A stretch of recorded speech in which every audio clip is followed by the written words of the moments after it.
जो मौला अली के दरबार से मिली है। अगर अब भी नहीं जागोगे तो नस्लें मिटा दी जाएंगी और कोई बचाने वाला नसीब नहीं होगा।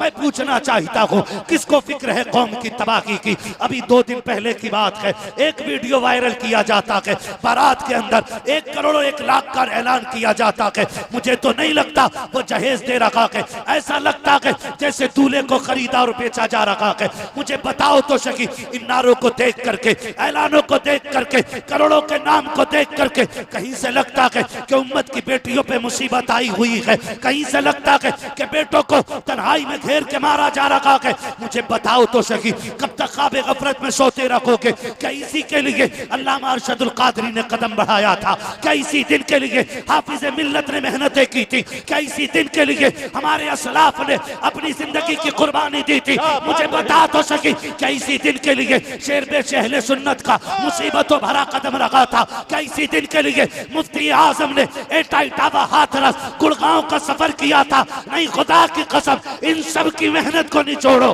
तो फिर नतीजा यह निकलता है, यही है आरज़ू, तालीम कुरान हो जाए, हर एक परचम से ऊंचा परचम इस्लाम हो। नारे तकबीर, हाथों को उठाकर जवाब दें। नारे तकबीर, नारे रिसालत, मसलके आला हजरत फैजाने हुजूर सदरुल अफाजिल हजरत अल्लामा मुफ्ती हम्मद रजा साहब क़िबला।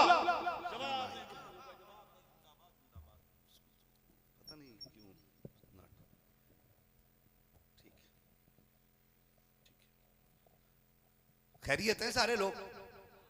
अब हमें जमीनी तौर पे काम करना पड़ेगा। किधर काम करना है? जमीनी तौर पे काम करना। हैरत की बात है, आज एहसास मुर्दा हो चुका है और इसी एहसास को जिंदगी देने के लिए मेरा नबी मक्के में जलवगर हुआ है। एहसास मर गए हम लोगों के। एहसास की मौत जानते हैं कब हुई और कैसे होती है? आप सोच रहे होंगे हमारा एहसास कब मरा। मुझे बताओ, एक हादसा रोड पे होता है, दुनिया वीडियो बनाती है और किसी को यह तौफीक नहीं होती कि उस तड़पते बंदे के लिए कोई काम कर जाए। यह एहसास की मौत नहीं तो क्या है? यही एहसास की मौत है, यही एहसास की मौत है। मुरादाबाद के अंदर ढींगापुर साइड में गालिबन उसी इलाके में एक बारात, एक बेटी दुल्हन बनते बनते रह गई, सिर्फ किस लिए कि लड़के वालों की मांगी हुई जो डिमांड का पैसा था वो गरीब बाप पूरा ना कर सका। बारात लौटा के ले गए। उस बेटी पे क्या गुजरी होगी जिसके हाथों की मेहंदी लगी की लगी रह गई। इसे एहसास की मौत कहते हैं। और जब एहसास मर जाता है ना, तब इंसान मर जाता है। इंसान की मौत तब नहीं होती जब उसके हाथ पैर हरकत करना बंद कर जाएं। इंसान की मौत तब नहीं होती है जब उसके दिल की धड़कन रुक जाए। इंसान की मौत तो तभी हो जाती है जब उसका एहसास मर जाता है। जब एहसास की मौत हो जाती है तो इंसान मर जाया करता है। वरना कितने ऐसे लोग हैं जो कब्रों में चले गए लेकिन अभी भी जिंदा हैं, अभी भी जिंदा हैं। क्यों? क्योंकि उनके एहसास दिन जिंदा है। आज पूरी दुनिया ना ताजुश शरिया के नाम का नारा लगाती है। वो कब्र के अंदर हैं लेकिन हमारे दिलों में आज भी जिंदा हैं, क्योंकि उनका एहसास पैदा क्या हुआ हमारे दिलों के अंदर जिंदा है। हमारे बुजुर्गों की जो फिक्र जिंदा होती है वो उन्हें जिंदा रखा करती है। आप मुझे बताइए, ये एहसास मर नहीं गए तो और क्या हो गया? आज सगी बहन सगे भाई के दरवाजे से रोती हुई लौट जाती है और भाई को एहसास नहीं होता, तो ये मुर्दा नहीं तो और क्या है? ये मुर्दा नहीं तो और क्या है? सोचें जरा और गौर करें, हमारे एहसास कितने मुर्दा हो चुके हैं। खुदा का वास्ता, इस एहसास को फिर से जिंदा करना पड़ेगा। यह एहसास मेरे नबी ने जिंदा किया। वो सहाबा जो बेटियों की गर्दन काटने में फिक्र नहीं करते थे, ईमान लाने से पहले जो अपनी बेटी को दफन करते वक्त माथे पे पसीना नहीं आता था, जब ईमान की दौलत से मुशर्रफ हो गए फिर हुजूर के कदमों में बैठ के कह रहे हैं, या रसूल अल्लाह, जब से आपका दामन थामा है ना, अब जमीन पे चलते हुए डर लगता है कहीं पैर के नीचे चूंटी ना आ जाए। आज फिर इस एहसास को जिंदा करने की जरूरत है। आज फिर से इस एहसास को जिंदा करने की जरूरत है। एक बंदे की बीच रोड पे एक बंदा बैठ के गर्दन काट देता है, लोग वीडियो बनाते रहते हैं। यह एहसास की मौत नहीं तो और क्या है? लोग कहते हैं हम कामयाब हैं, हमने तरक्की की है। क्या खाक तरक्की की है तुमने? तुम्हारे सामने एक कुत्ते की मौत पे तो अफसोस होता है, लेकिन किसी मां के लाल की मौत पे कोई अफसोस करने वाला नहीं है। इसे कामयाबी कहते हैं लोग। ये कामयाबी नहीं, एहसास की जो मिसाल मेरे मुस्तफा ने दी है वो आज दुनिया में कहीं नजर नहीं आ रही है। जानते हो हजरत उमर फारूक आज़म कितना बड़ा नाम है। जब तक ईमान नहीं लाए थे तो कुफ्र की दुनिया में इनका जवाब नहीं था, और जब ईमान ले आए ना तो फिर ईमान की दुनिया में इनकी तलवार का जवाब नजर नहीं आता था। इस पे बोलो सुभान अल्लाह। हाँ जी, मैं समझ सकता हूं मेरी अब जरूरत नहीं रह गई है, आप शुरा ही बुलाया करें, और आपके शायद मुकद्दर में ये भी नहीं है कि तकरीरें होनी चाहिए। हाँ, अल्लाह आपको सलामत रखे। थोड़ी कड़वी बातें भी अपनी इस्लाह के लिए सुन लीजिए कीजिए, और फ्री की जन्नत के धोखे में ना रहिएगा। गलती हमारी रही है, हमने भी मिंबर से फ्री की जन्नतें बांटी हैं। मुझे देखकर जहन्नम को भी आ गया पसीना। यहां से किसी ने कहा तो वहां शराबी सोच रहा मैं ही हूं जिसे देख के जहन्नम को पसीना आएगा। जुआरी हिसाब लगाए बैठा, मुझे देख के जहन्नम को भी आएगा पसीना। जरा दिल पे हाथ रख के बता, क्या शराब पीने वाला आखिरत में वहीं खड़ा होगा जो करबला में बच्चों की कुर्बानी देने वाला जहां हुसैन खड़ा होगा?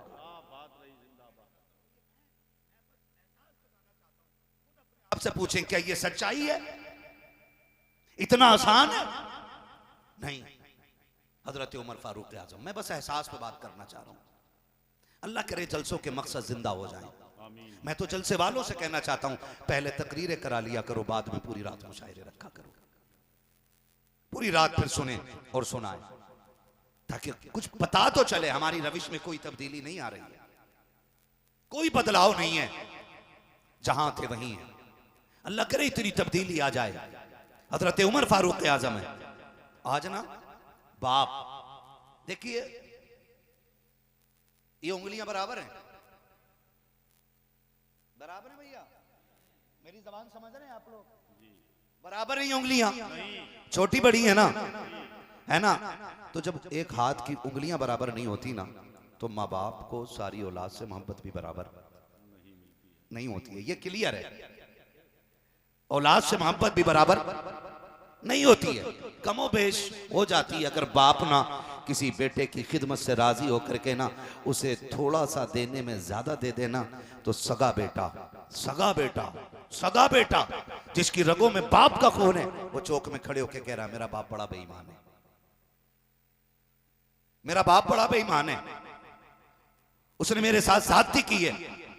मौलाना मोइन साहब आके मेरे अब्बा को समझाओ, सैयद साहब आओ मेरे अब्बा से बात करो, वरना दिमाग सीधा कर दूंगा। खुदा की कसम एहसास इतने मुर्दा हो गए हैं कि बाप के खिलाफ बेटा आ जाया करता है। क्यों भूल जाती है ये औलाद कि जब तुम्हें चलना नहीं आता था तब इसी बाप ने चलना सिखाया है, जब तुम्हें खाना नहीं आता था तब इसने अपने मुंह में चबा चबा के तुम्हें लुक़मे खिलाए हैं। खुदा की कसम कितने मेले तुम्हें इस बाप ने अपने कंधों पर बैठा करके घुमाए हैं, और कभी तुमसे इस कंधे की कीमत नहीं मांगी है। कितने बाजार तुम्हें लेकर के गया है, और कभी तुमसे थकावट का एहसास नहीं किया है। तुम तो हाथ पकड़ के चलते रहे। तुमने रास्ते में एक बार कह दिया था अब्बा मैं थक गया हूं, उसने उठा के कंधे पे रख लिया और तुझे बेटा बेटा कह के आवाज देता रहा। हाय तेरी नब्बत मारी गई है। आज उसी बाप के खिलाफ चौक में खड़े होकर के जहर उगला करते हो। इस रिश्ते का ख्याल रखा करो, इस रिश्ते के खिलाफ जबान न खोलना, वरना बकरीद आने वाली है। आपको क्या लगता है ये बकरीद अलग से फर्ज की गई इबादत है, अलग से वाजिब की गई इबादत है? आज दुनिया हज के लिए जा रही है, लेकिन खुदा की कसम जरा देखो तो सही हज है क्या, ये किस चीज का नाम है? सफा मरवा की सही देखोगे तो बाप माँ बाप के रिश्ते का पता चलता है। समसम पियोगे तो माँ की ममता याद आ जाएगी। काले पत्थरों की पहाड़ियों को देखोगे तब माँ से औलाद का रिश्ता नजर आएगा। सफा मरवा के बाद जाकर के अगर तुम मिना मुजदलिफा चले जाओ तो वहां बाप बेटे का रिश्ता पता चलेगा। तारीख का ये बाब उठा करके तो देखो, आज एक बेटा बाप के खिलाफ खड़ा हो जाता है। खुदा की कसम तारीख ने ये मंजर भी तो देखा है। वो इस्माइल जो 80 साल की उम्र में हजरत हाजरा की गोद में आ रहा है, और ऐसे नहीं आया, बाप ने रो रो के दुआओं में मांगा है। इस्माइल चांद सा बेटा है।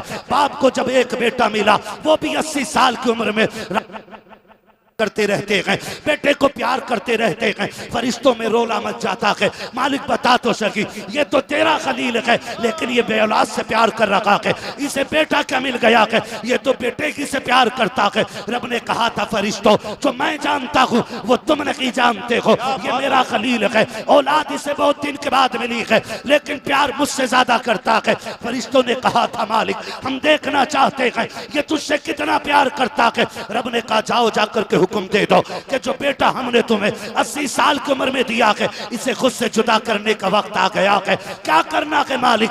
एक बार नहीं पूछा था मालिक, 80 साल के बाद मिला है, कुछ दिन तो गोद में खिला लूं, कोई शिकवा नहीं, कोई शिकायत नहीं, करना क्या है? का इसी जमीन पे छोड़ आओ जहां ना साया हो, ना पानी हो, ना कोई इंसान हो, तन्हाई में छोड़ के आओ, बेआबो कया जंगल में छोड़ो। अल्लाह के खलील ने अपने बेटे को उठाया, शरीक हयात को लिया है और उस जमीन पे आए हैं जहां आज जाकर के 40 लाख से ज्यादा हाजी अल्लाह की बारगाह में गर्दनें झुका रखे हैं, जहां एक हरम के आकर के एक लिबास पहना है, सबके सफेद कपड़े हैं, सबकी बोली भी एक है, सबका तरीका भी एक है। मैं पूछना चाहता हूँ, आज हमने मोहल्लों में टीमें बना दी हैं, मस्जिदों में गिरोह बना दिए हैं, दीन के कामों के अंदर हमने दीवारें खड़ी कर दी हैं, भूल गए रब के इस सबक को।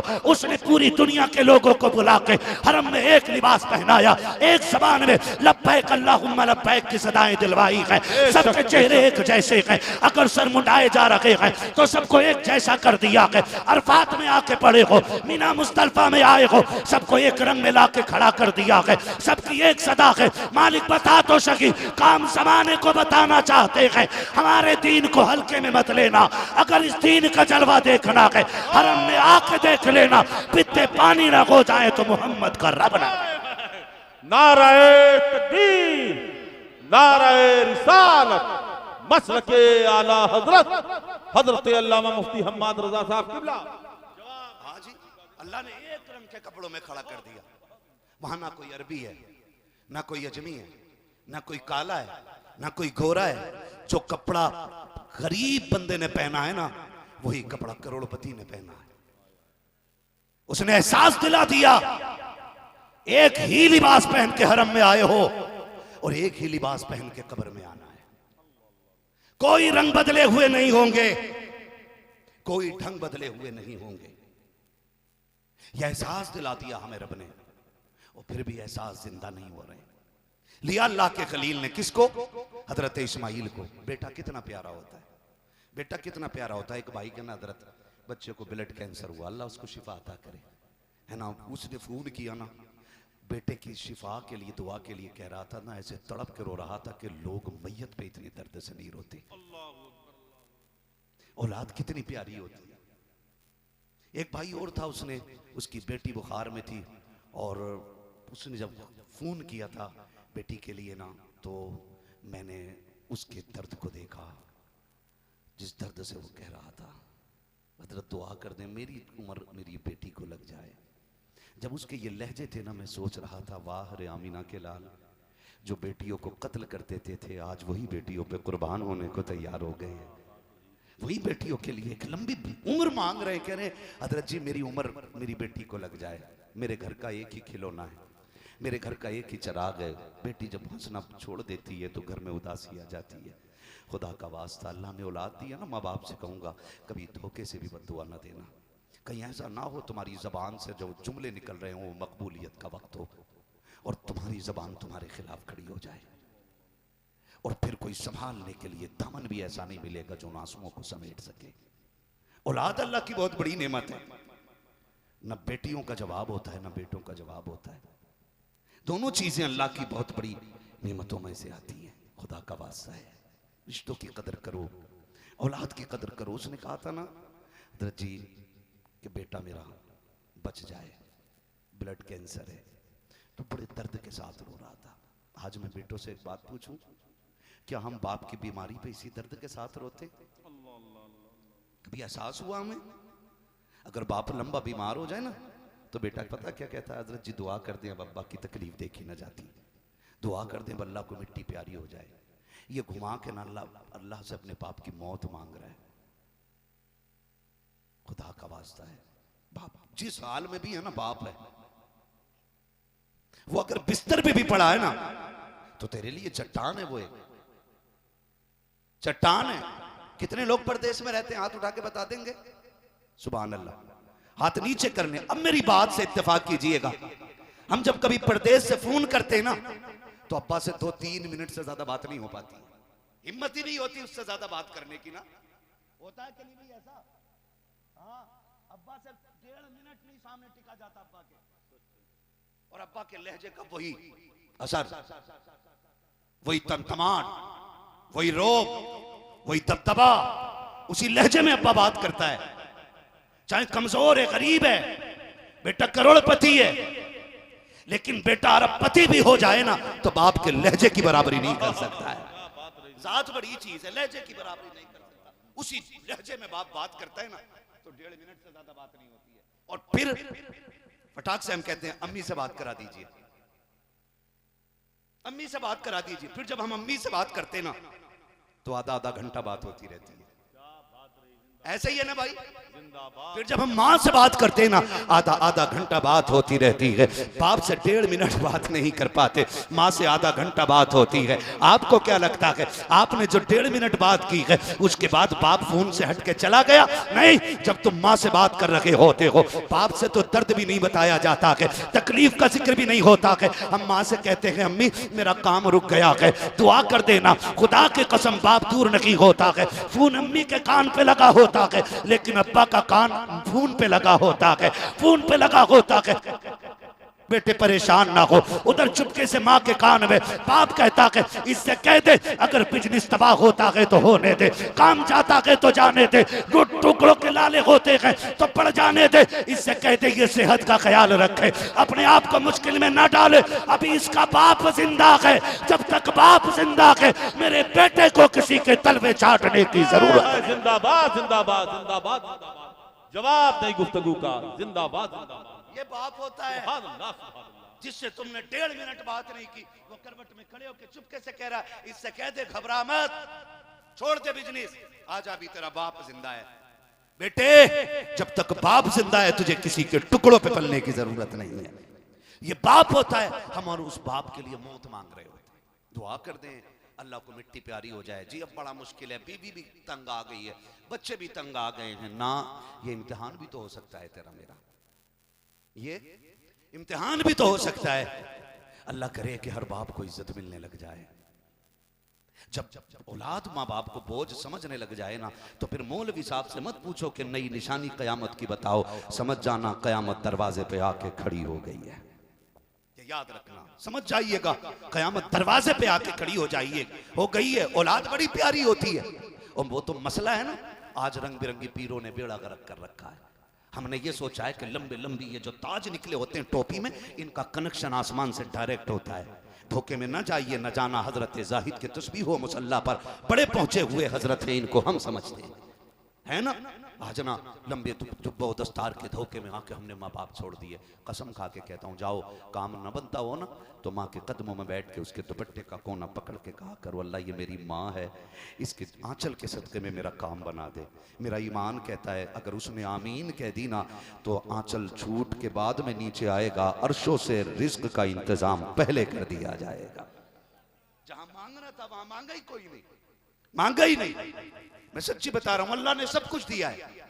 और हम तब से जमीन वाले नहीं जब से मुकर्रिर बने, हम पुश्तों से जमीन वाले लोग हैं।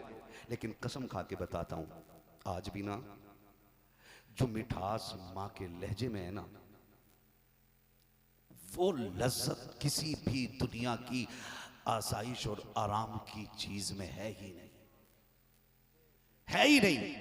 आज भी ना जब भी बात होती, मेरी आज भी मेरी अम्मी से बात हुई ना, मुझे 10-12 दिन घर से निकले हुए हो गए हुजूर, आज भी मेरी बात हुई ना तो पहला सवाल मेरी अम्मी का ये था खाना खा लिया।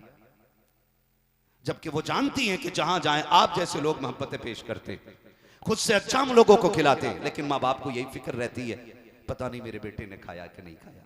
और ये मेरी माँ की कहानी नहीं, ये आपकी माँ की कहानी भी है, ये आपकी माँ की कहानी भी है। और अब्बा बाप ना खुदा की कसम रात को आंख खुल जाए ना घुटनों के दर्द में, कमर का दर्द अगर रात को आंख खोल दे तो वो ये नहीं कहता अल्लाह ये दर्द ठीक कर दे, उसका ख्याल औलाद पे जाता, मालिक बेटा पुणे गया हुआ है, बेटा दुबई में है, बेटा मुंबई में है, बेटा गुजरात में है, मालिक वो जहां हो उसकी खैर करना। आपको क्या लगता है, आप दुश्मनों के हुजूम से गुजर जाते हैं, ये नोच के खाने वाले कुत्ते, ये तुम्हें एक लालची नजर से देखने वाले भेड़िए, अगर माँ बाप की दुआएं ना हो, खुदा की कसम एक कदम आगे नहीं चल सकते हो। जो दौर आ गया है, मैं हर बेटे से कहना चाहूंगा, घर से निकला करो ना तो माँ बाप की दुआएं लेके निकला करो, इनसे इजाजत लेके निकला करो, इनसे पूछ के निकला करो। और जो बात कहते थे हो ना कि सुनो तुमने हमारे लिए कुछ किया ही नहीं है, इस जुमले पर ताला लगा देना, कभी मत कहना ये बात। मां बाप का दिल अंदर से टुकड़े टुकड़े हो जाता सिर्फ इतनी सी बात सुन करके, जब हम ये ताना उनको देते। वक्त लगेगा, मैं अगर इस टॉपिक पे बात करूं, मैं कुछ और बताना चाहता हूं। रिश्ते देखें अल्लाह से और एहसास की जबान देखें। अल्लाह ने फरमाया खलील छोड़ो, बेटा तुम्हारा है ना, तुम हमारे खलील हो, छोड़ो इसे। मालिक किधर लेके जाना, वहां ले जाओ जहां चश्मा ना हो, जहां दरख्तों का साया ना हो, जहां हरियाली ना हो, छोड़ो काले पत्थरों की पहाड़ियों तक। आज जहां काबा बना है ना, अल्लाह के खलील ने यहीं छोड़ा, हजरत हाजरा को, हजरत इस्माइल को। किसको? हजरत हाजरा को। और थक गए आप लोग, मैं खत्म कर लूं? नहीं ना, तो फिर बोले ना, हजरत हाजरा और हजरत इस्माइल को। मेरी मां बहनें भी बैठी होंगी, और जहां तक सोशल मीडिया या मीडिया के जरिए मेरी आवाज पहुंच रही हो, बेटियां भी कान खोल के सुने। दो बातें यहां कहूंगा। बेटियों के लिए हुक्म यह है कि किसी हाल में भी हो वो शोहर को राजी करके रहे, जिस हाल में भी हो वो शोहर को राजी करके रहें, शोहर को राजी करके रहें। इतना थक के ना बोलो कि मुझे नींद लग जाए। शोहर को राजी करके रहे, ये बेटियों के लिए हुक्म है। और एक बात और कह दूं हजरत जी, आज मेरा मन कर रहा है ये कह जाऊं, ये बात भी कह दूं। हमने जो ये बात कही ना तकरीरों में कि अगर झगड़ा मियां बीवी के दरमियान हो तो माँ बाप को इंटरफेयर नहीं करना चाहिए, तो लोगों ने ना इस बात का मतलब ये निकाल दिया कि बेटियों को बेआसराई छोड़ दिया, बेटियों को बेआसराई छोड़ दिया। अब बेटी फोन करके कह रही है अब्बा आज ऐसी चोट लगी है कि मेरी कोनी से खून बह रहा है, फिर भी बाप कहता खबरदार हमें फोन ना करना। आज बेटी कहती है अब्बा मेरी कमर से खून बह रहा है, मुझे ऐसा मारा गया है, फिर बाप कह देता खबरदार कि हम मुझे फोन ना करना, ये तेरा घर है, तेरा मसला है। हम कभी आपसे ये नहीं कहते तड़पती बेटियों को बेसहारा छोड़ दिया जाए, मजलूम बेटियों को बेसहारा छोड़ दिया जाए। हमने तो ये कहा था बात अगर मुकाबले की और जवाबदेही की अपने शोहरों को छोड़ के खुद से आ जाएं, तब आपको उनका साथ नहीं देना है। हमने आपसे तो ये नहीं कहा था कि बेटियों को तबाही के समंदर में छोड़ देना। अपनी बेटियों को इतना प्यार दे दो, इतना प्यार दे दो, बेटियों से कह दो हम तुम्हारा निकाह जरूर कर रखे हैं लेकिन दरवाजे हमेशा खुले रखेंगे, हम तुम्हें किसी के हवाले कर रखे हैं लेकिन रिश्ते कायम रखेंगे। और दामाद से भी कह दो सुन ये तब तक तेरी है जब तक तू इसको बेइजाजत बेला जरूरत कोई तकलीफ ना देगा, अगर तकलीफ दी तो लावारिस ना समझना, इसका बाप भी जिंदा है, इसका भाई भी जिंदा है। जिंदाबाद जिंदाबाद। ये एहसास भी आपको अपनी रगों में अब जिंदा करना पड़ेगा। कितनी बेटियां मर गई फोन पे, जब भाइयों ने नहीं सुनी, जब चचाओं ने नहीं सुनी, जब खानदान वाले तयूस हो गए, बेगैरत हो गए, उन्होंने फिर यूट्यूब पे वीडियो डाली और कहा मजबूर होके जान दे रहे हैं, हमारी कोई सुनने वाला नहीं। और उन बेटियों ने फांसी लगा ली। क्या तुम्हें और मुझे इसका हिसाब नहीं देना? बोलो क्या हमें तुम्हें इसका हिसाब नहीं देना पड़ेगा? बेटियां फरियाद करती रह गई, जो बातें सुनने की हैं वो सुना करो, और जिन बातों को नजरअंदाज किया जा सकता है उन बातों को नजरअंदाज करो। पहली शिकायत को ना कह दो कोई बात नहीं अल्लाह बेहतर करेगा, सब्र कर। अगर फिर शिकायत आ जाए तो फिर बात करो भाई ये बार बार शिकायत क्यों आई। अगर तीसरी बार शिकायत आ जाए ना तो फिर बेटी के बाप बन के खड़े हो जाया करो, भाई बन के खड़े हो जाया करो। भूल गए वो दिन? एक दिन मेरा नबी बेटी के घर तशरीफ लाया।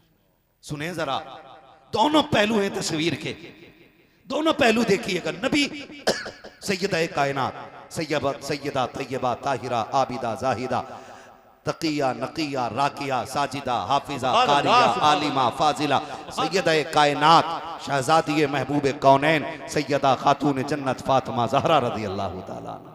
ये इतना बड़ा नाम है, खुदा की कसम जो इस जबान इस नाम को लेने लगता है ना तो गैरत से खुद ब खुद उसकी पलकें झुक जाया करती हैं। इतना बड़ा नाम है। मेरा नबी नबियों का इमाम है, अपनी बेटी के घर तशरीफ ला रहे हैं। तवज्जो है ना सारे लोगों को, है ना? थके तो नहीं है ना? मैं बात पूरी कर लूं, थोड़ी दी सी तो और है ना? बेटी के घर सरकार तशरीफ लाए। जब बेटी घर तशरीफ लाए ना आका, दरवाजे पे दस्तक दी। बेटी ने कहा अब्बा आ जाइए। दरवाजा खुला है, हुजूर अंदर तशरीफ लेके गए। बेटी उदास है। फातिमा खैर है? क्या हुआ? चेहरा उतरा हुआ। वो बाप ही क्या जो बेटी का चेहरा ना पढ़ सके? हैं? बेटियां इतनी हसास होती हैं कि 3 बजे भी रात को आओ ना, कहती अब्बा ठहर, मैंने आटा उठा के रख दिया था, आपके लिए गर्म रोटी बना के देनी है। हाँ, और खुदा की कसम जब बाप को ये ताना बहुएं देती हैं ना कि तुमने जवानी में बड़ी गर्म रोटी खाई है जो अब खाओगे, तो बाप इसलिए नहीं रोता कि बहू ने ताना दिया है, उसे रात के 1 बजे बेटी का उठना याद आ जाता है। वो दरवाजे पे खड़े होकर के अपने बाप से कहना याद आता है, अब्बा ठहर, सारे खा के सो गए, मैं तुझे ताजा रोटी बना के खिलाऊंगी। हाँ, ये बाप को अपनी बेटी के रिश्ते याद आते हैं। खुदारा ये बेटियां जो हमारे रिश्तों को एहसास को पढ़ती हैं, अब हम पे भी लाजिम है कि हम अपनी बेटियों को चेहरे पढ़ने के आदी हो जाए। ये मत कोशिश कीजिए कि हमारी बेटी लफ्जों से हमसे भीख मांगेगी तब जाके हम उसके लिए खड़े होंगे, उसके उतरे चेहरे भी पढ़ लिया करो। क्या ऐसा नहीं होता है? जाओ, गारंटी है मेरी, लिखो, नोट करो।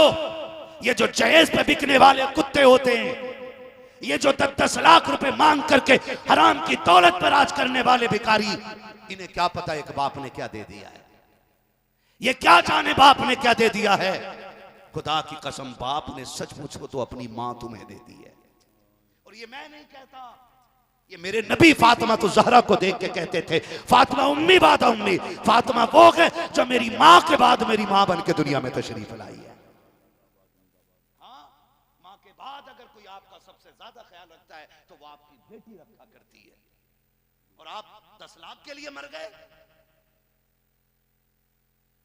बेड़ा गर्क कोई अमीरों का जिन्होंने बिन मांगे भी इतना दिया कि जो गरीबों के गले की हड्डी बन गया है। तमाशा ना बना, बेटी है तेरी, 10 करोड़ दे, 10 अरब दे, सब उठा के दे दे, लेकिन तमाशा करके ना दे, बंद मुट्ठी करके दे। हमें कोई एतराज नहीं, जायदाद उठा के दे दो, लेकिन कभी जहेज दिखाने के लिए न रखना। सोशल मीडिया पे वीडियो बना के ना डालना। आपको क्या लगता है आप जो मोहल्ले में जहेज रखते हो उसे देखने के लिए सिर्फ सेठ की बेटियां आती हैं, सिर्फ पैसे वालों की बेटियां आती हैं? आपने सोशल मीडिया पे जो करोड़ों की वीडियो डाली है बना करके, आपको क्या लगता है इसे सिर्फ पैसे वालों ने देखा होगा? खुदा की कसम तेरी इस वीडियो को देख करके कितनी गरीब बेटियों की रात की नींदें उड़ गई होंगी, कितनी बच्चियों की नींद का पता ना रहा होगा। आप क्या समझते हो मैंने चौक में अपनी बेटी का जहेज सजाया, उसमें दुनिया की सारी दौलत रख दी, इत्तेफाक से पड़ोस में ठेला लगाने वाला, रक्षा चलाने वाले की बेटी भी हमारे जहेज को देखने के लिए आती है। आकर के जब घर में जाती है, सर में दर्द हो रहा है, आंखें सुर्ख हैं, ठेला लगाने वाला पापा शाम को आता है, कहता बेटी खाना क्यों नहीं लेकर के आई, आज बीवी तू खाना क्यों लेके आई है? बीवी कह देती आज उसके सर में दर्द है, शाम से लेटी हुई है। बाप तो बेकरार हो गया, उसने कहा हुआ क्या है मेरी बेटी को? मैं तो अच्छा भला छोड़ के गया था, पता नहीं क्या हुआ है, आज पड़ोस में जहेज देखने के लिए गई थी, तब से आई है, उसकी आंखों में सुर्खी है, उसके सर में दर्द हो गया है। बाप समझ जाता है हो ना हो मेरी बेटी को अमीरों के ऊंचे ख्वाबों ने बेचैन करके रख दिया है। जब बाप बेटी के पास आके बैठता है और कहता बेटी क्या सोच रही है, तू यही सोच रही है कि फला के बाप ने इतना जहेज दे दिया है, हमारा बाप कहां से ला करके देगा? उसके बाप ने इतना लाख दिया है, हमारा बाप कहां से ला के देगा?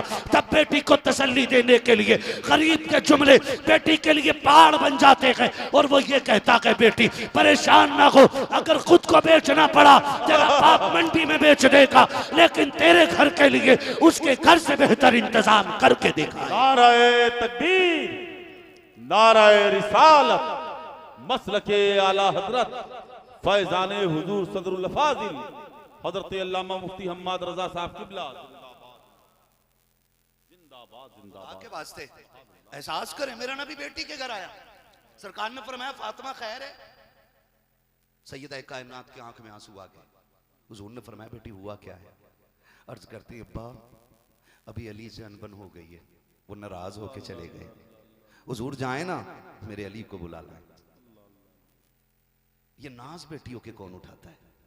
अब्बा जाए ना अली को बुला लाए। हुजूर उठे, वहां पहुंचे जहां अली लेटे हुए। हुजूर ने हाथ पकड़ा और ले आए।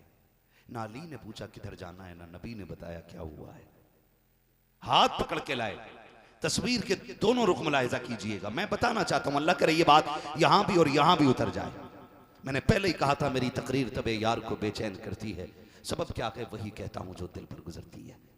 अल्लाह आपको सलामत रखे। हुजूर बेटी को लेकर के आए, हजरत अली को बेटी के पास लेकर के आए और बगल में पहले खड़ा किया हजरत अली को, और बेटी को सामने सवालों के गड़गड़े में मेरे नबी ने खड़ा किया। अपनी बेटी को, किसको? जिसको चादर उड़ाते वक्त मेरे नबी ने कहा था 17 पैबंदों वाली चादर ले ले, जन्नत की ताज, जन्नत की सरदारी का ताज अपने हाथों से पहना के दिखाऊंगा। वो बेटी सामने खड़ी है जो हसनैन की अम्मी है, जिसकी इज्जत का पहरेदार अली है, जिसके नसब में मुस्तफा जाने रहमत का नाम आता है। वो फातिमा सामने खड़ी है जो रो के रब को दिखा दे तो अल्लाह जन्नत से बेटों के लिए जोड़े भेज देता है। ईद के दिन जिसकी एक सदा पे जन्नत से कपड़े आ जाते हैं, वो जिसके घर नबी मेहमान बन के आए तो जिब्रील जन्नत का खाना ला के उतार देता है, वो मुस्तफा के सामने खड़ी है। सुनो, बेटियों की तरबियत का यह भी तरीका होता है। खड़ा किया हजरत अली को बगल में मेरे नबी ने खड़ा किया, और खड़ा करके क्या फरमाया? फरमाया, फातिमा तुझे क्या लगता है, तू मेरी बेटी है, तू कुछ भी कर जाएगी? ये देखे, मेरी बेटी है, कुछ भी करेगी। फरमाया, फातिमा खबरदार, मेरी बेटी ये बात जहन में रख लेना, अगर तू इस हाल में मेरे घर आई कि तेरा शोहर तुझसे नाराज है तो दरवाजा तो खुला मिलेगा, लेकिन तेरा बाप तुझसे राजी नहीं होगा। और जो मुफस्सिरीन बाज़ मुअर्रिखीन ने जो जुम्मे लिखे हैं, अल्लाह करे ये दिल में उतर जाएं। और अगली बात मेरे नबी ने कही थी, फातिमा अगर इस हाल में तेरा इंतकाल हो गया कि अली तुझसे नाराज है तो दुनिया तेरी जनाजे में आएगी, मोहम्मद तेरे जनाजे में नहीं आएगा। जब ये बात नबी कह रहे थे, खातून जन्नत की आंखें बरस रही थी, रोती जा रही थी, हुजूर को हसरत भरी निगाह से देखती जा रही थी। हजरत अली सरकार के बगल में खड़े हैं। अब जरा देखिएगा, ये तो था बेटी की तरबियत का तरीका। और जो बेटी पे एहसास की एक आंधी एहसास की आई है, जब बेटी के दिल पे गुजरी थी अली की नाराजगी की एक हवा, उसके लिए मेरे नबी ने क्या किया है, फिर अली की बगल से हटते हैं और हट करके सैयदा कायनात के बगल में खड़े हो जाते हैं। फिर बेटी के सर पे हाथ रख के कहा था, अली तुझे पता है ना ये मेरी फातिमा है, ए अली ये मेरी बेटी है। अली तुम अच्छी तरह जानते हो कि बचपन था इसका जब खदीजा छोड़ के चली गई। अली मैं भी नबुव्वत के कामों में ज्यादा मसरूफ रहा, ज्यादा वक्त मेरा तबलीग में गुजरा है। अली मैं अपनी बेटी को ज्यादा वक्त न दे सका। ए अली मैं मोहम्मद अपनी बेटी की तरफ से तुझसे गुजारिश करता हूँ, अगर मेरी फातिमा से कोई कमी हो जाए तो अपनी बीवी ना समझ के मोहम्मद की बेटी समझ के माफ कर देना। मेरा नबी अपनी बेटी की तरफ से वकालत कर रहा है। हजरत अली कह रहे हैं कि जब नबी के जुमले निकल रहे थे तो मेरा जी कहता था काश जमीन फट जाए, अली उसके अंदर धंस जाए। अब मैं नबी का सामना नहीं कर सकता हूँ। मैंने हाथ जोड़े, नबी के कदमों पे आ गया। महबूब मेरे माँ बाप तुझ पे कुर्बान हो जाए। सरकार अली वादा करता है आज के बाद कभी आपकी बेटी को तकलीफ नहीं होने देगा। खुदा का वास्ता अगर गलतियां ससुराल में हो तो कभी बेटी की वकालत किया करो, कभी दामाद की वकालत किया करो। रिश्ते बिगाड़ने के लिए नहीं, रिश्ते संवारने के लिए ये मेहनतें किया। जवाब नहीं, गुफ्तगू आपको सलामत रखे। बस आखिरी बात जो मैं अर्ज कर रहा था, अल्लाह के खलील ने हजरत हाजरा हजरत इस्माइल को छोड़ा। सुने सारी बेटियां, आज एक जोड़ा कपड़ा ना मिले ना मूड खराब हो जाता। कहती जब से तेरे निकाह में आई हूं कुछ पाया ही नहीं है, कुछ पाया ही नहीं है। और उधर हाजरा है, कहां छोड़ के जा रहे हैं? जंगल में, काली पहाड़ियों में, ना इंसान, ना चरिंद, ना परिंद, ना हरियाली, ना दरख्त, ना साया, ना साहिबान, कुछ भी नहीं। चोटियल मैदान, पहाड़ियां काली काली। छोड़ा, चलने लगे। बीवी ने कहा सरताज आए थे तो हमने कुछ नहीं पूछा, जा रहे हैं ना तो बताएं ना, यहाँ छोड़ के क्यों जा रहे हैं? एक ना हक तो बनता है ना, पूछने छोड़ के क्यों जा रहे हैं? अल्लाह के खलील ने कोई जवाब न दिया। बाज़ मुअर्रिखीन ने लिखा है कि हज़रत हाजरा ने हज़रत इब्राहीम का दामन पकड़ के 3 मील दौड़ी थी साथ और कहा था बता के तो चले जाओ, छोड़ के क्यों जा रहे हो। 3 मील की मसाफत के बाद अल्लाह के खलील ने पीछे मुड़ के देखा और हज़रत हाजरा के चेहरे को देखा, आंख में आंसू आ गए। हज़रत हाजरा ने कहा था अल्लाह के खलील ये तो बता के चले जाओ, मैं जानती हूँ आप अल्लाह के नबी हो, कुछ गलत नहीं कर सकते हो, ये तो बताओ अपनी मर्जी से छोड़ के जा रहे हो या रब के कहने से छोड़ के जा रहे हो।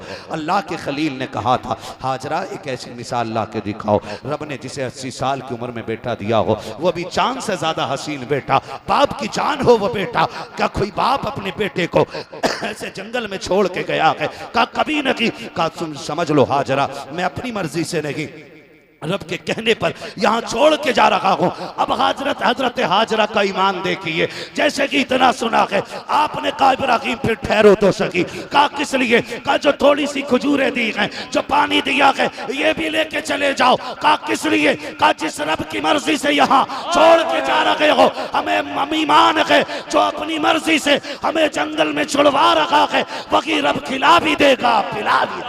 जिंदाबाद सुभान अल्लाह जिंदाबाद। मैं बताना चाहता था रिश्ते जब ये छोड़ के चले ना, सुने ये मेरी सर के ताज उलमा बैठे, आप पूछे इनसे, आप ना नमरूद की आग में डाले गए, नारे नमरूद में डाले गए, एक आंसू आपकी आंख में नहीं आया। नारे नमरूद में डाले गए, आंख में आंसू नहीं आया। कैद किया गया आपको, आंख में आंसू नहीं आया। शहर से निकाल दिया गया, आंख में आंसू नहीं आया। लेकिन जब बेटे को छोड़ के खलील जा रहे हैं ना तो आंख में आंसू आ गए। गोया बता दिया औलाद की मोहब्बत बाप के सीने में कितनी होती है। छोड़ के चले गए और जानते हो ये तो बाप की मोहब्बत है जो कभी न रोया, आज बेटे की जुदाई पे रो दिया। फिर इधर रही, कब तक वो खजूर, कब तक पानी चलते, वो भी खत्म में आ गए। फिर खत्म में आ गए तो माँ दूध पिलाती रही। फिर वो दिन भी आया कि माँ के सीने का दूध खुश्क हो गया और बेटे के होठों पर खुश्की आ गई। माँ तो माँ होती है ना। अभी आपने देखा एक डाम के अंदर कश्ती डूबी, एक लाश 24 घंटे के बाद जो मिली, 3 दिन के बाद या 24 घंटे के बाद जो लाश मिली, वो लाश सिर्फ माँ की नहीं थी, उसके सीने पर रखे हुए ममता के जनाजे की भी थी।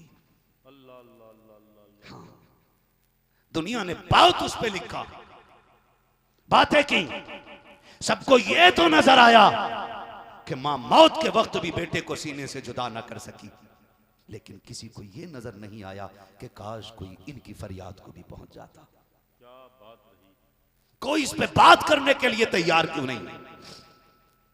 क्या कुर्सियों पे बैठने वाले ये सोचते हैं कि इनसे हिसाब नहीं होगा, इनसे पूछा नहीं जाएगा? दुनिया ने देखा एक माँ अपने बेटे को इस हाल में लाश बन करके किनारे पे लाती है कि बेटा भी मर चुका था, माँ भी मर चुकी थी, लेकिन माँ की पकड़ बेटे के लिए ढीली नहीं हुई थी। बुलंदियों का बड़े से बड़ा निशान छुआ, उठाया गोद में माँ ने तब आसमान छुआ। ये माँ होती है जो हर चीज से औलाद के लिए लड़ जाती है। अल्लाह के खलील ने बेटे को छोड़ा, पानी खत्म, खजूर खत्म, माँ के सीने का दूध भी खुश्क हो गया। जब खुश्क हो गया माँ के सीने का दूध, अब बेटे की प्यास माँ से देखी नहीं जा रही है। माँ ने बेकरारी के आलम में करने की कोशिश की, जुस्तजू में है पानी किधर मिलेगा, जबकि जानती है कि यहाँ कोई दरख्त नहीं है, हरियाली नहीं है, पानी का आता पता नहीं है, लेकिन ममता ममता होती है। आपने सफा मरवा के चक्कर लगाना शुरू किए, इस पहाड़ी पे जाके खड़ी होती है, फिर बेटे की तन्हाई का ख्याल आता है, फिर दौड़ के बेटे के पास आती है, फिर चूके होठ देखती है, फिर दौड़ के जाती है, फिर बेटे की तन्हाई का ख्याल आता है। आपने सफा मरवा के दरमियान जब 7 चक्कर किए हैं, तारीख गवाह है, जब 7वां चक्कर पूरा हुआ है, बेटे के कदमों में आके देखती है कि एक पानी का चश्मा जारी हो गया है, पानी का चश्मा जारी हो गया है। अल्लाह का शुक्र अदा किया है। मैं पूछना चाहता हूँ, और जन्नत के लिए ज़मज़म पीने वालों, शिफा के लिए ज़मज़म पीने वालों, दुआओं की कबूलियत के लिए ज़मज़म पीने वालों, ज़मज़म पीने से पहले ये भी तो देख लिया करो ये ज़मज़म निकला किस लिए है। एक माँ तड़पी है तब ज़मज़म मिला है, एक माँ ने चक्कर लगाए हैं तब जाके ज़मज़म मिला है। वो किसी ने कहा था कि खुदा की कसम जब औलाद तड़पती है तो माँ का दम निकलता है, मगर जब माँ तड़पती है तो फिर ज़मज़म निकलता है। खुदा का वास्ता है इन रिश्तों की कदर कर लें। आपस में इत्तेफाक पैदा करें। माँ बाप दुनिया से चले गए ना तो सिर्फ 40 देगे बना के सवाब ना कमा। जिन बच्चों को माँ बाप ने छोड़ा है ना, अगर वो कमजोर हैं और तू मालदार है तो उन्हें सीने से लगा करके ना अपने रब को राजी कर ले और कब्र में लेटे हुए बाप को भी राजी करके दिखा दे। करेंगे इंशाअल्लाह। वक्त होता तो मैं और बात करता, बस यूं समझें ये किस्सा लतीफ़ अभी ना तमाम है। जो कुछ बयां हुआ वो आगाज़ बाब था। एहसास पैदा करें, एहसास की वो आखिरी बात जो रह गई पूरी कर जाऊं। दुनिया हज़रत उमर को जानती है। हज़रत उमर को एक दिन बहुत चीखे मार के रो रहे हैं। किसी ने कहा अमीरुल मोमिनीन है, 24 लाख मुरब्बा मील का हुक्मरान है और रो रहा है, तेरे नाम से कैसर और किसरा के माथे पे पसीना आ जाता है, इतनी बड़ी जुर्रत का मालिक क्यों रो रहा है? हज़रत उमर ने कहा खबर मिली है कि आज फला दरिया दजला के पुल से ना एक बकरियों का रेवड़ गुजर रहा था, उसमें ना एक पंटी टूट गई थी और उस बकरी का पैर पड़ गया और बकरी का पैर टूट गया है। उमर ये सोच के रो रहा है कि क़यामत में इस बकरी के पैर के बारे में उमर अपने रब को क्या जवाब देगा। यह एहसास की ज़बान पैदा करें, एहसास की ज़बान पैदा करें। दुनिया पत्थर हो चुकी है लेकिन हम अभी पत्थर नहीं हुए हैं, इसलिए कि हमारी रूह की ज़िंदगी के लिए मोहम्मद अरबी का नाम काफ़ी है। हम हुजूर के मानने वाले लोग हैं। हम अपने अखलाक से, अपने किरदार से, अपने तरीक़ों से ज़माने को बताएंगे। जिस उम्मत को हुजूर ने 1450 साल पहले निखारा था वो उम्मत अभी मुर्दा नहीं हुई है, भी जिंदा है। जो प्यार मुस्तफ़ा ने पथरीली ज़मीनों पे बांटा था, हम हिंदुस्तान के दुश्मनों के बीच में वो प्यार बांट के दिखाएंगे। और याद रखना इंशाअल्लाह वो दिन आएगा, नफ़रतें हार जाएंगी, मोहम्मद अरबी की दी हुई मोहब्बतें जीत जाएंगी। इंशाअल्लाह करेंगे इंशाअल्लाह। और ये काम हमें रोड पे बाद में करना, अपने घर से पहले करना है। रोड की तबलीग से पहले जरूरी है अपने घर के अंदर उस माहौल को पैदा करें, रिश्तों को निभाने के आदी बने, मोहब्बतें बांटे। फरमाया गया वातसिमू बिहब्लिल्लाहि जमीआ, अल्लाह की रस्सी को इकट्ठे होकर मजबूती से थाम लो। बटने की ज़रूरत नहीं है, बिखरने की ज़रूरत नहीं है। हाँ, जिनका ईमान सलामत नहीं उनसे हमारा कोई रिश्ता, बोलें कोई रिश्ता, इस बात को दलील बना के कोई वहाबियों से मुसाफा ना करे। हम वही लोग हैं, तुझसे और जन्नत से क्या मतलब, वहाबी दूर हो, हम रसूलुल्लाह के जन्नत, बोलें जन्नत रसूलुल्लाह की। मैं इसलिए नहीं कह रहा हूँ कि मैं बोल रहा हूँ, एक तारीख मुरादाबाद की रही है और सुबह क़यामत तक ये तारीख रहेगी। ये बात अलग है कि आखिर में आने वाले को भी यही कहना पड़ेगा कि ज़िंदगी ख़त्म हुई और कलम सूख गए, तेरे औसाफ का एक बाब भी पूरा ना हुआ, तेरे औसाफ का एक बाब भी पूरा ना हुआ। यकीनन पूरे मुरादाबाद पर हुजूर सदरुल्लाह फाजिल का ये करम बरस रहा है और सदरुल्लाह फाजिल पर निगाहे इनायत सरकार आला हज़रत की हुई है। आज पूरी दुनिया मुरादाबाद को हुजूर सदरुल्लाह फाजिल के हवाले से जानती है।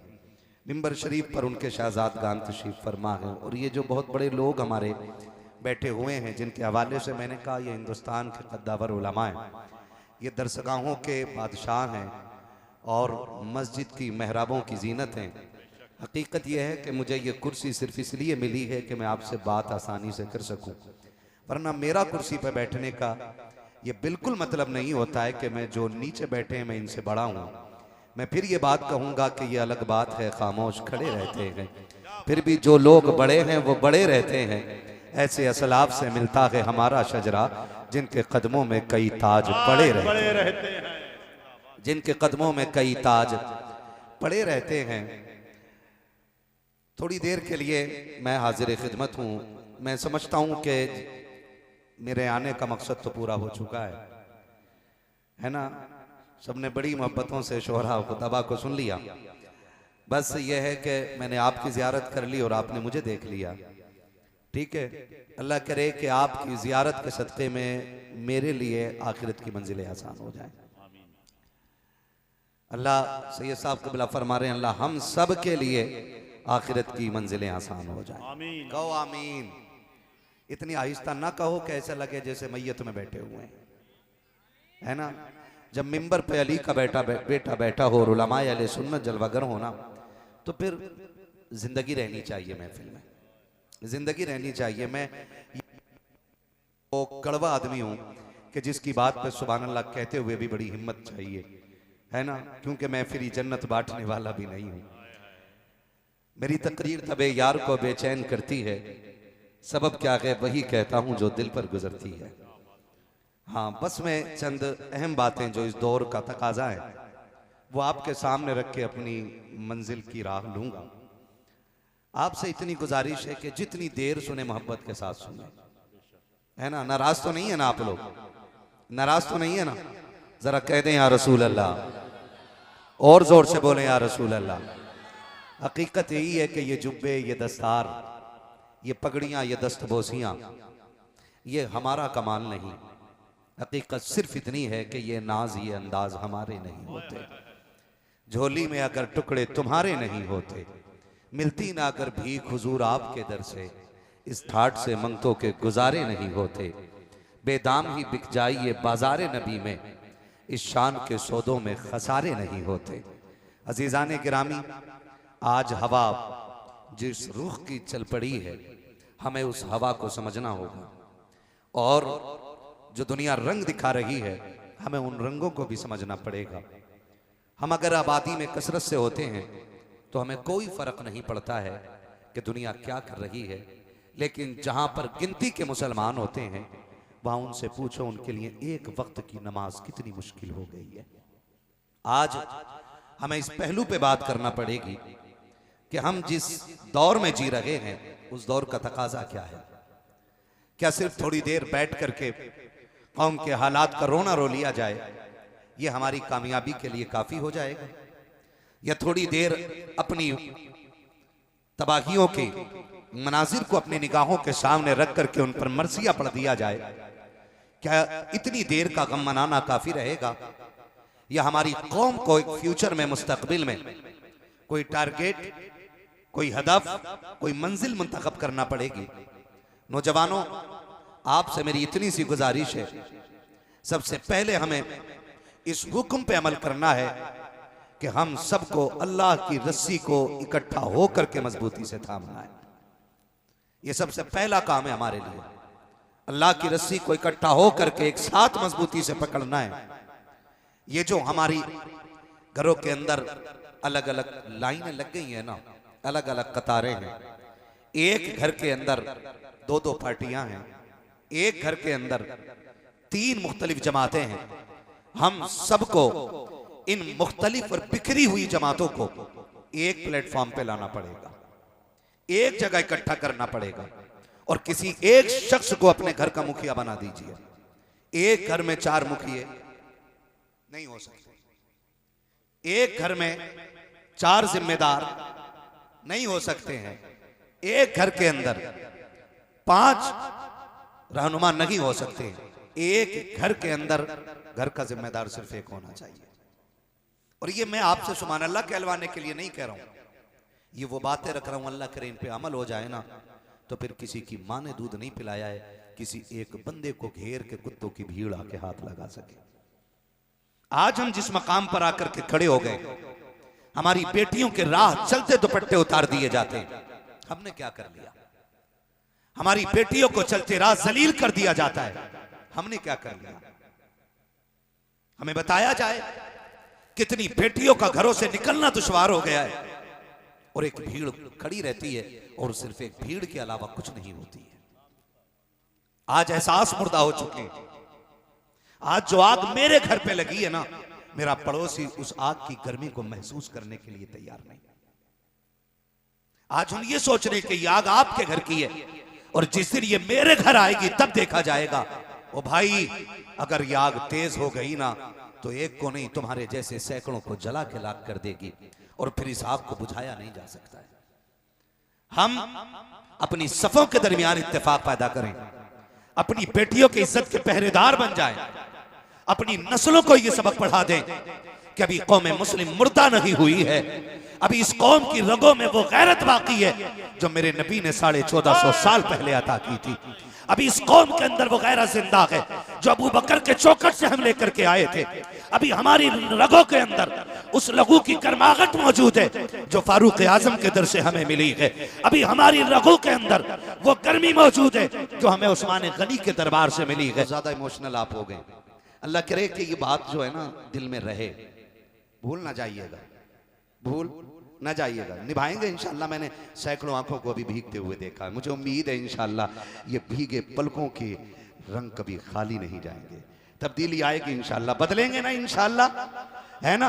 बड़ी सुस्ती आप में लग रही है ऑपरेटर साहब, बहुत अच्छा आपका साउंड रहा है, बहुत अच्छा आपका साउंड है। अब इसे थोड़ा सा इको दे दीजिए ताकि मैं भी हुजूर का शजरा पढ़ के और भाइयों की फरमाइश पूरी कर दूं। मैंने अभी वो गुफ्तगू की जो मैं चाहता था, अब वो करने जा रहा हूं जो ये चाह रहे हैं, है ना। आपने मेरी मर्जी की बात इतनी अच्छे से सुनी है, अपनी मर्जी की बात और अच्छे तरीके से सुनेंगे ना इंशाल्लाह। ऐसा तो नहीं है कि खाली अपने इलाके को अच्छे से सुनते हो आप। याद रखना तुम भी मेरे इलाके में, क्या बात रही, हमारा इलाका वहां तक है जहां तक ला इलाहा इल्लल्लाह की सदाएं बुलंद होती हैं। हाँ, और ये आलम सूरज उगने की जगह से लेके सूरज छुपने की जगह तक है, ये याद रखिएगा। ये सारी दुनिया हमारी, सारी दुनिया, बड़े डर के बोल रहे हो, सारी दुनिया अल्लाह सलामत रखे। और थोड़ा सा इसको जरा इको दे दो, मैंने रिपीट कहा आपको ताकि मुझे सांस लेने में आसानी हो। और थोड़ा सा वॉल्यूम दीजिएगा, खैरियत है, बोलने जरा सुभान अल्लाह, सुभान अल्लाह। सारी आवाज नहीं निकल रही है, मैं नारा लगाऊं, मुझे लग जाना चाहिए कि आप जाग रहे हैं तो फिर मैं शजरा पढ़ देता हूं। लगा लूं एक नारा मैं भी, इश्क मोहब्बत, इश्क मोहब्बत, आला हजरत, आला हजरत के मानने वाले लोग हैं, हुजूर की आल के शहजादे बैठे हुए, ठीक है ना, औलादे अली हैं, आले नबी हैं, इनके बारे में हमारी इमाम ने हमें पढ़ाया, तेरी नस्ल पाक में है, तू है ने नूर तेरा। आप जाते हैं, इनके जद्दे अमजद का इतना बड़ा एहसान है उम्मत पर, हाँ, कि उन्होंने कुरान की तफसीर लिख के उम्मत के हवाले फरमाई है ना भाई, बड़ा कारनामा है। अल्लाह सलामत रखे इन बुजुर्गों के फीज़ बरकात को हम सब पर, ठीक है ना। तो फिर जैसे चेहरे सामने है ना, वैसी महफिल लगनी चाहिए। अल्लाह सलामत रखे। मैं जानता हूं कि मेरे हिस्से में क्रीम क्रीम आती है, जितना मठा होता मुझसे पहले पहले निकल लेता है, हाँ ना, नहीं माशाल्लाह, अल्लाह सलामत रखे। ये तो सैयदों के कदमों की बरकत है, अल्लाह शहजादों को सलामत रखे। मुकद्दर है भाई, हमारा मुकद्दर है, हम नबी के गुलामों से भी प्यार करते हैं, मुस्तफा के शहजादों से भी प्यार करते हैं। हम मसला के आला आदत वाले लोग हैं ना, तो फिर नारा जम के लगना चाहिए, इश्क मोहब्बत, इश्क मोहब्बत, आला हजरत, आला। पीछे नारा नहीं लगा रहे, मुझे उनसे पता नहीं है, वो वहाबियों के रिश्तेदार हैं कि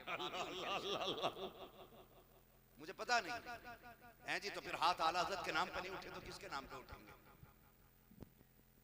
है ना। बोले ना, फिर डट के बोले, इश्क मोहब्बत, इश्क मोहब्बत।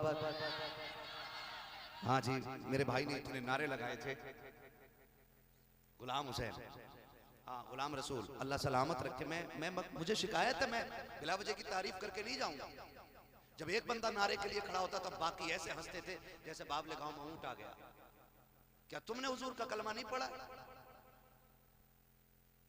जब बात हुजूर पे आया करे ना, तो फिर हर बंदे को यह कोशिश करनी चाहिए कि गुलामी में सबसे पहला नाम मेरा आना चाहिए। क्यों नहीं है ये जज्बे? से मजे लेने के लिए जागो और यहाँ की सलाह करो, यहाँ की सच है, यहाँ की देख रहे बंदा थक गया और सब मजे लेने के लिए हंस रहे। जिस दिन इस बीमारी का जनाजा निकल गया ना, फिर से ये उम्मत मजबूत होती नजर आए। क्या बात है, याद रखिएगा ये मेरी बात। मैंने पहले ही कहा था मैं चापलूसी नहीं करता, उतना कड़वा बोल के जाऊंगा कि मेरी बात कब्र में भी याद आएगी। अल्लाह करे तब्दीली आ जाए, है ना। सारे गुलाम रसूल हैं, एक गुलाम रसूल थोड़ा ही है, सारे गुलाम रसूल हैं। फिर जवाब दें, इश्क मोहब्बत, इश्क मोहब्बत, बस्ती बस्ती करिया करिया, ताजुश शरिया, ताजुश शरिया। क्या बात है, ऐसा लग रहा है 3 बजे महफिल शुरू हो रही। लगना चाहिए जब कदम सैयदों के रखे हों। तेरी सरकार में लाता है रजा उसको शफी, जो मेरा गौस है और लाडला बेटा तेरा। बस इतना समझ लीजिएगा कि जब मेरा हाथ का इशारा होना तो आप समझ जाइएगा मौलवी सांस लेना चाह रहा है। आपको क्या करना है, जब मेरे हाथ का इशारा हो तो आप सुभान अल्लाह बोल दीजिएगा। आप थोड़ी सुभान अल्लाह लंबी करके बोलिएगा ताकि मैं आसानी से सांस ले लिया करूँ, है ना। डंडी ना मारिएगा, आगे बैठे हुए लोगों की जिम्मेदारी थोड़ी ज्यादा होती है ना। अगर आप सो गए ना तो फिर मैं सो जाऊंगा, ठीक, आप मोहब्बत से साथ दीजिएगा। अल्लाह सलाम। आप नसीब वाले हैं जो सैयदों के इतने करीब बैठे, इन इल्म वाले अमल वाले उलमा के पास बैठे हुए। फरमाया गया जो दुनिया में उलमा के जितने करीब बैठेगा अल्लाह उसे जन्नत में मुस्तफ़ा के उतने करीब बैठा देगा, है ना। ये जो अक्लमंदी दिखाते ना, अरे जब कोई बैठ जाएगा, जब फला शायर आ जाएगा तब जाएंगे, फला खतीब आ जाएगा तब जाएंगे, वो अक्लमंद नहीं, गधे होते। अक्लमंद वो है जो सबसे पहले अपनी कुर्सी अपनी जगह बनाता है। हाँ, हुजूर की महफिल हुआ कर, पहले जगह बना लिया करो ताकि इन उलमा के ज्यादा करीब बैठने का मौका मिल जाए और उतना ही हमें हुजूर का कुर्ब नसीब हो जाए। अब पीछे वाले नाराज ना होइएगा, आप बहुत होशियार लोग हो। हाँ, बहुत होशियार लोग हो। अब जरा बोलें सारे सुभान अल्लाह। या ऐसा कर लिया करो, थोड़ी देर आप आके बैठ के पीछे वालों को गिरा के भेज दिया, दोनों करीब करीब बैठ जाएंगे, है ना। एक बार कह दो ना आगे आ जाओ तो तीन निकल लेते हैं चुपके से। तो इसलिए डर के मारे हम तो कहते भी नहीं आगे ख्वाजा बन के भाई जहां बैठा वहीं बैठा रहे, है ना। जब अजमेर वाले के ऊंट नहीं उठते तो मदीने वाले के गुलाम कैसे उठ के जा सकते, जाना ही नहीं है ना। फिर बोले खुल के सुभान अल्लाह। इतनी उसमें तो शजरा पढ़ने वाला मैं, आवाज अगर ढंग की निकलेगी तो पढ़ूंगा। जितना तकरीर ना मेहनत चाहती है ना उतना खाली शजरे में मेहनत लग जाती है। फिर बोले ना आप जिस प्यार से बोलेंगे सुभान अल्लाह। आदम के बेटे शीश, ये मत सोचिएगा मौलवी शुरू हो रहा, घेर पड़ गया, अपना काम बन गया। नमाज जनाजा नहीं है, तकबीर पूरी करके हटूंगा। अगर सुभान अल्लाह कहोगे तो पूरा, वरना यहाँ तकरीर हो गई है, मेरा फर्ज पूरा हो गया है ना। अल्लाह रसूल को जवाब देने का हक मैंने कर लिया है। अब बाकी जो हो रहा है ना ये आपके लिए हो रहा है, ठीक है। बोले फिर खुल के सुभान अल्लाह। आदम के बेटे शीश, शीश के बेटे अनस, अनस के बेटे कैनान, कैनान के बेटे मेलाइल, मेलाइल के बेटे ब्यारत, ब्यारत के बेटे इदरीस, इदरीस के बेटे मुतवशिक, मुतवशिक मुतवशिक के बेटे लबकने के नाम, लबक के नाम के बेटे नूह, नूह के बेटे शाम, शाम के बेटे जुल्हाद, जुल्हाद के बेटे शालिक, शालिक के बेटे आबिर, आबिर के बेटे दाता, दाता के बेटे रावा, रावा के बेटे शारू, शारू के बेटे नाखुर, नाखुर के बेटे तारिक, तारिक के बेटे इब्राहिम खलीलुल्लाह, इब्राहिम खलीलुल्लाह के बेटे इस्माइल ज़बीहुल्लाह, इस्माइल ज़बीहुल्लाह के बेटे केदार, केदार के बेटे अवाम, अवाम के बेटे हमल, हमल के बेटे साबित, साबित के बेटे सलमान, सलमान के बेटे रईसा, रईसा के बेटे इलियासा, इलियासा के बेटे औद, औद के बेटे हव्वा, हव्वा के बेटे अदनान, अदनान के बेटे मात, मात के बेटे नदार, नदार के बेटे मुदिर, मुदिर के बेटे इलियास, इलियास के बेटे मुदरिका, मुदरिका के बेटे खदीमा, खदीमा के बेटे किनाना, किनाना के बेटे नदर, नदर के बेटे मालिक, मालिक के बेटे फार, फार के बेटे गालिब, गालिब के बेटे लुई, लुई के बेटे काब, काब के बेटे मुर्रा, मुर्रा के बेटे किलाब, किलाब के बेटे कुसई, कुसई के बेटे अब्दे मनाफ, अब्दे मनाफ के बेटे हाशिम हैं, हाशिम के बेटे अब्दुल मुत्तलिब हैं, अब्दुल मुत्तलिब के बेटे अब्दुल्लाह हैं और अब्दुल्लाह के बेटे मुहम्मदुर रसूलुल्लाह। नारे तकबीर, नारे रिसालत, मसलके आला हजरत फैजाने हुजूर सदरुल अफाजिल, नारे तकबीर, नारे रिसालत। शुक्रिया मोहब्बत को तशरीफ रख के जो जहां है वहीं बैठ जाए। अभी ये ना सोचे जलसा खत्म हो गया है ना, अभी चालू है और कर लूं 1 घंटा तकरीर, क्या बात है। सलामत रहें, किसी को इतना ना चाहो कि दम निकल जाए, है ना। अल्लाह सलामत रखे, बस जो हुए गलत उनको माफ फरमाए रब्बे कायनात। जिंदगी ने दिया साथ, फिर होगी मुलाकात, चमन रहा फूल खिलेंगे, जिंदगी रही फिर मिलेंगे, मुसाफिर हम भी मुसाफिर तुम भी, किसी मोड़ पर फिर मुलाकात होगी। फकीरान आए सदा कर चले, सदा खुश रहो ये दुआ कर चले। सारे लोग कलमा शरीफ पढ़ लीजिए, ला इलाहा इल्लल्लाह।